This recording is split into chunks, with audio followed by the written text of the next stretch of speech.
firebrand! All the guards have mysteriously vanished. What? How? I don't know, but I found this person at the scene of the crime. Crime? You wound me, my lady. Wait a minute! You're that leprechaun who hired me to be a bodyguard! What are you doing here? Okay, firstly, I resent being called a leprechaun, but second, I wanted to see if you're as explodey as everybody says you are. You know, give you a trial run, because, frankly, I like my stuff to remain intact. That doesn't explain why all my guards are gone, Bob Ross. What did you do? Oh, yeah. Funny story about that. So, you ever notice how during big celebrations like the Grand Galloping Gala and the Friendship Festival, the guards are, like, never around? Yes. Yeah, so I kinda told them there was a big celebration going on today, and they just sort of faded out of existence. I'm sure they're fine, don't worry. I'll buy you some new guards. Is he always like this? No, I think he's gotten so stressed that he's currently experiencing a seizure. Really? And here was me thinking you needed a brain for one of those. Shows you what I know. Apologize. Yes, ma'am. Sorry, sir. Whoa! What happened? I sense a dark presence. Nothing. Just gleefully fantasizing about the day you make a really bad mistake. Ominous. So, you're here. I assume you want to collab too? Everyone else who breaks in here seems to, so hey, why not? Well then, I guess next on the list is Stranger Than Fanfiction.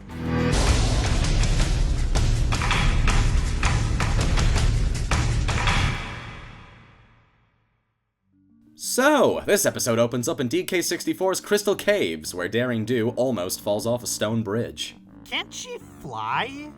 I'm sorry, Rainbow Dash. I just keep thinking about how much fun you're gonna have at the Daring Do convention.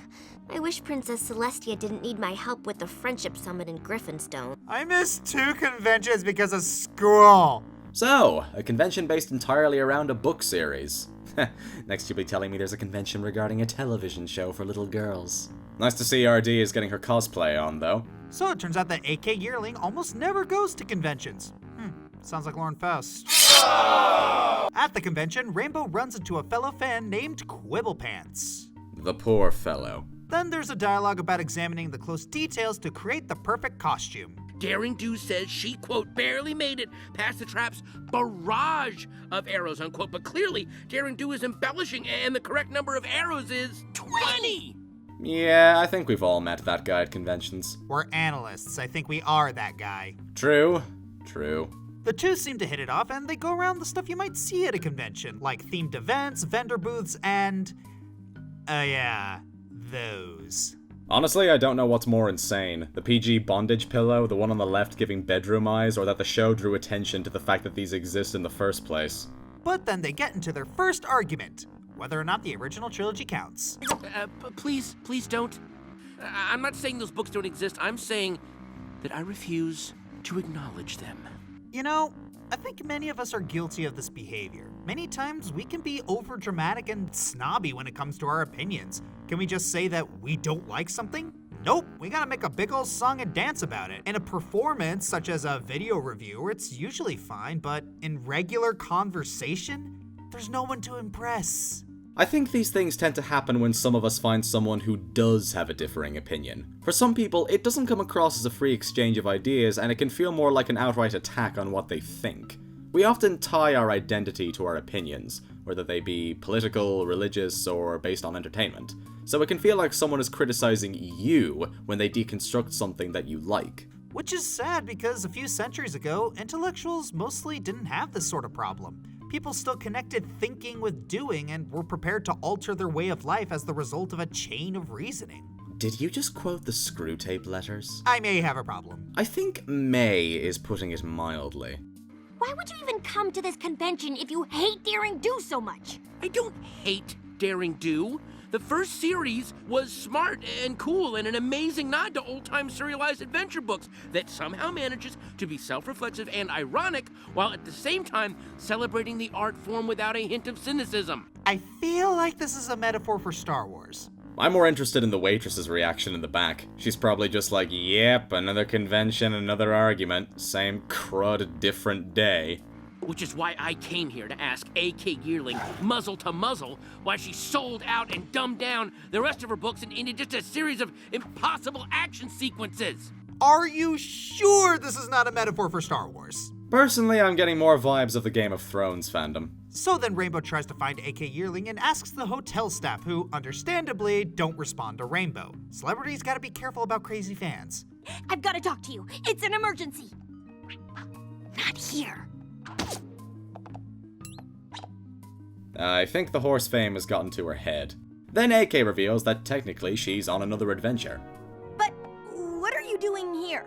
Since I haven't found the temple yet, it's the safest place for me and the amulet. It's crawling with security, and if I get into trouble, I can just blend in with all the Daring Do cosplayers.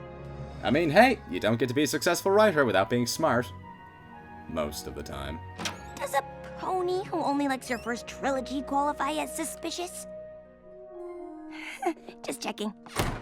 You know, it's funny how little Daring cares about an unsatisfied fan, where Rainbow cares a lot.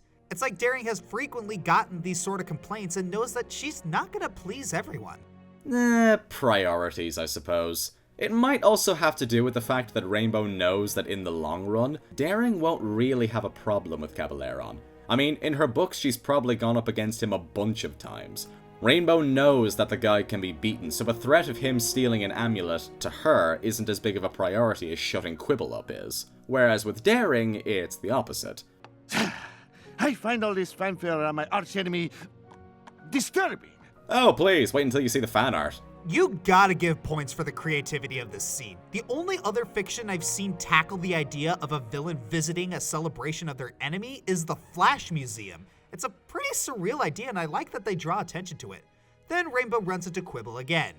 Sorry, Quibble. I've got more important things to do than argue with a pony who thinks awesome means unrealistic. You know, I'm on Rainbow's side in this. Who cares about unrealistic? I don't play Dynasty Warriors for the realism, and I don't think people play Grand Theft Auto for the realism either. And Shanghaied into adventure in 3, 2, 1. So it appears that they're on another adventure, but Quibble actually disbelieves in its authenticity. He thinks that the whole thing is a joke, and honestly for the most hilarious of reasons. Right. We're actually being held captive by Caballeron. Please, this guy's accent is all over the place. No offense. The show is calling itself out. This is so surreal. You know, I think I know what I would do if I was Caballeron in this situation. Hey buddy, what? Shank! What's really weird is that Quibble could have easily turned out grating or annoying, but what makes him work is all of his criticisms are correct. I believe this trope is called Jerk has a point. Really shows how much he must have read the first 3 books if he can predict beat for beat how all this is gonna go down. Also, Patton Oswalt delivers Quibble's lines perfectly. You may not approve of my plan, but I'm the mastermind here. Debatable. Oh, mwah, mwah, oh, this is the finest comedic timing. 4 stars, best in the city. Did you just quote JonTron? Okay, so we both have a problem. Then Quibble decides to humor Rainbow Dash and dupes the hench ponies. What was that? Daring Do, thank goodness, we're over here. Fan out! We can't let Daring Do rescue these two. Quibble is exploiting cliches without realizing it. I don't think any other story has done something this unique. I love Quibble's sarcasm. I mean, he could actually die at any moment, and he still acts like this is just another Tuesday. Side note, Caballeron, my boy, you really need to hire better henchmen. These guys are bordering on Bulk and Skull levels of stupid. And that is everything that's wrong with Daring Do and the Trek to the Terrifying Tower. Now, the problems with the next book... Episode would be great at CinemaSins. You know she's had to put up with hours upon hours of listening to Quibble talk. That face says 1,000 words. But we as the audience still laugh because Quibble roasts every cliche in the book. Oh, right. What Daring Do adventure would be complete without the precarious rope bridge? And again, what makes this character work is that he's right. He calls out every cliche that happens because it always happens. Not sure why Rainbow's so scared of the bridge, though. She can fly, can't she? And on cue, as soon as Quibble calls it out, he steps on a weak plank and the bridge collapses. Kind of funny how his genre savviness only helps him some of the time. Then we get a neat sequence of Rainbow saving Quibble from falling down a waterfall. Shall we just assume that I've done an Emperor's New Groove joke and keep going? Yes. Then Quibble exclaims how elated he was during that. Yeah, if you read that in a book, you might even think it was unrealistic. Maximum sass! Right now, we are thinking that we should thank you for escaping. For you have led us directly to the lost temple of Chico Mosto. Convenient! But Quibble insists that this is still fake. And I love Caballeron's pleading look towards Rainbow Dash here. He's just like, what is wrong with him? Quibble? No, I'm talking. Silence, woman. The man is talking. It was a joke, it was a joke! Watch where you are stepping, you fool! Listen, buddy, I don't take orders from some second-rate performer who learned acting from the supervillain school of bad accents. Dang! But finally, Quibble realizes that it's all real, and they're rescued by Daring Do. Whoa, you're real. You're friends with her? I got a lame claim to fame. They get to a chamber with a puzzle, and I've been saving this, but I gotta talk about these background designs. Ooh, brace yourselves, folks. He's going into over-analysis mode. Shut up. These backgrounds depict many things. Alicorns fighting snakes, unicorns fighting bears, Pegasi fighting griffins, and earth ponies fighting serpents. I'm pretty sure this means the local area was infested with a lot of monsters that had to be cleared out. And since it's all three races here, this had to have been after the pony tribes united. We also see on the rotating wall something regarding the sun and earth ponies. Perhaps since earth ponies needed the sun to grow their crops and use their earth pony magic to do so, they have a more natural affinity to it rather than the moon. I also have to talk about these alicorn depictions. It does look like Nightmare Moon. The teeth are sharp, the coloring is similar, and the head armor looks familiar. However, there's a problem. The encounter with Nightmare Moon was short, like less than 5 minutes. So how did the old pony's tale of Nightmare Moon spread this far? For that matter, how did it spread in the first place? I think it's safe to assume that night when Luna turned and the battle went on, there were witnesses. Pony saw a little bit of the battle take place. That's a good thought, but what if it isn't Nightmare Moon? Maybe this was another alicorn who succumbed to the same darkness that Luna did. It's not really far-fetched to assume that there were other alicorns besides Celestia and Luna. They had to come from somewhere, and the Journal of the Two Sisters also confirms the existence of other alicorns. I mean, if Twilight and Cadence were made alicorns, and the Lovecraftian abomination known as Flurryheart was born an alicorn, then it's not impossible. Anyways, Daring wants to solve the puzzle by herself, but Quibble, apparently, already knows the answer. It's the only one without a match. How did I miss that? I've been asking myself that ever since book 4. Actually, that does beg the question. If she's been through similar puzzles like this in the past, how come she isn't wise enough to spot similar patterns? I guess we as viewers don't factor in that characters are human and sometimes they make decisions that don't make sense. Sometimes people have brain farts. True, but there's making decisions that don't make sense, and then there's disregarding all your previous experiences. I don't know, I met fans who can quote my own videos back to me better than I can, so that tells me that they, oddly, have more experience. Fans who can do Firebrand better than Firebrand? I'd pay to see that. Either way, I still don't really buy this scene. Anyway, they grab the treasure and escape. There! Seriously, do you ever not escape out of the top of a temple? Boy, I don't think you can afford to be picky about how uniquely you want your life to be saved. So they escape and they give Caballeron the slip. Ah! I swear I heard them! So Caballeron and his lackeys get chased into the jungle and Daring Do takes off to return the chest to a museum. Dash and Quibble have one last chat before heading up the steps to roll out of Dodge. What? How can you— Wait, hold on.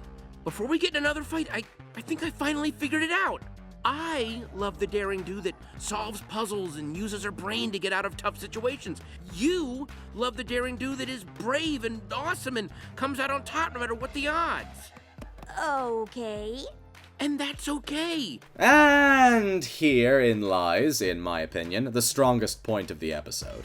This show has gone on for 7 seasons now, and honestly, for people like myself, the length of the series can weigh on you a little. I'm not really as excited about episodes as I used to be, and I get way more out of reading the original stuff in fanfiction that people come up with. But at the end of the day, my opinion on the show is just as valid as the guy who gets excited every week for a new episode to come out. It's a total difference of opinion and taste, and the episode acknowledges the realities of these splits in opinion and taste. Neither way is right or wrong. Exactly. People enjoy the show for different reasons. Some watch it for the lighthearted comedy. Some watch it for the interesting characters. Some watch it for the world these stories take place in. If you like something, guess what? You're a fan. And we have to be careful to not think things like, I watch it for these reasons, therefore I'm a true fan. And I know why people think this. We put a lot of time and energy into the things we love, so when they do something that we don't agree with or don't like, it's easy to feel like you wasted your time. And you lash out at things you don't like because you think what you want from it will make things better. But here's the thing, that's entitlement, and it's beyond selfish. Just because you may feel betrayed doesn't mean you are, because your feelings can lie to you. Turning fandoms into essentially a walled garden is extremely arrogant, despite how benign your intentions may be. There are things about the many fandoms I'm a part of that I don't like, but I'm not the judge. Then Quibble and Rainbow Dash walk off into the credits where Quibble just keeps talking about his fanfiction.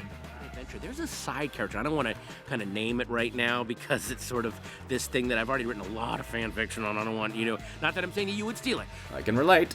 And that was Stranger Than Fanfiction. This was a smart episode. Not only did it draw good parallels to the Brony fandom, but fandoms in general. It made some good commentary on both the positive and negative aspects. It was interesting to see more of the whole AK yearling situation, and it's nice to get an adventure plot again. And have it be continually roasted every step of the way by Quibblepants.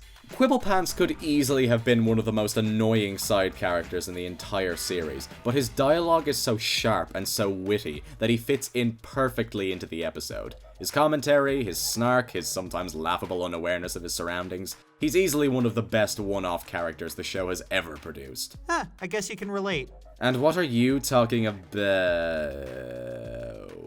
Oh, right. I feel like I should say something smart, but as I can't trust that your secretary doesn't have super hearing, I'll just see myself out.